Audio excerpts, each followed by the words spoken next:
Күн қымбатты көрермендер, бүгін міне мен мынадай итмұрыннан жасалған пайдалы дәрумен тұнба жасаймыз. 200 граммдық стақанмен 1 стақан итмұрын жуып тазалап дайындаймыз. Және оған алманың қағын жуып тазалап ұсақ етіп дайындаймыз.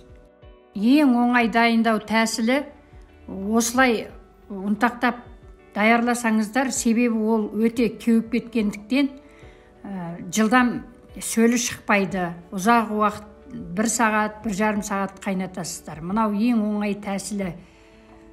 Және оның сөлі жақсы шығады. Алманы қосып, алманың қағын қосатын себебім жаңағы итмұрынның дәрумені шырыны дейміз ба, сол қышқылдау болады да, алманы қосып турап салсаңыздар, сонда екеуі қосылып итмұрынның қышқылын алма жойып жібереді. Сонда ішкенге өте дәмді болады.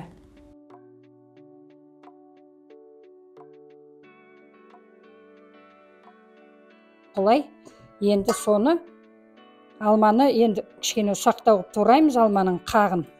Сонда мына итмұрынның қышқылы алманың қағына шығады да, өте керемет дәм болады.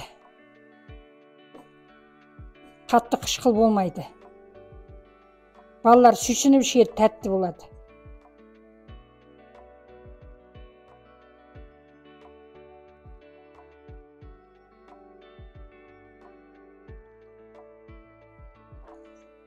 Міне, осылай, мынау 1 литрлік ожау, 1,5 литрдей су құясыздар. Егер қою деп жатсаңыздар, өздеріңіз су еселейсіздер. Міне менің тұнбам дайын болды. Аздап суытып қойдым. Енді міне сүзгіден өткізіп,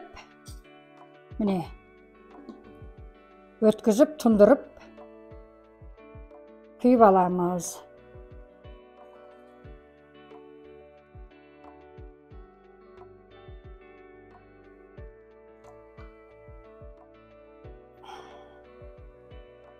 Дәмін көрейік.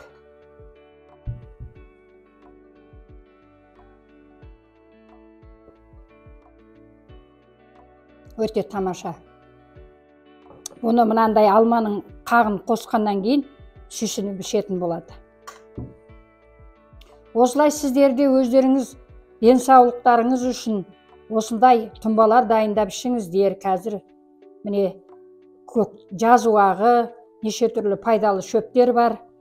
Күзде осыны жинап алам, мен мына итмұрынды кептіріп алам.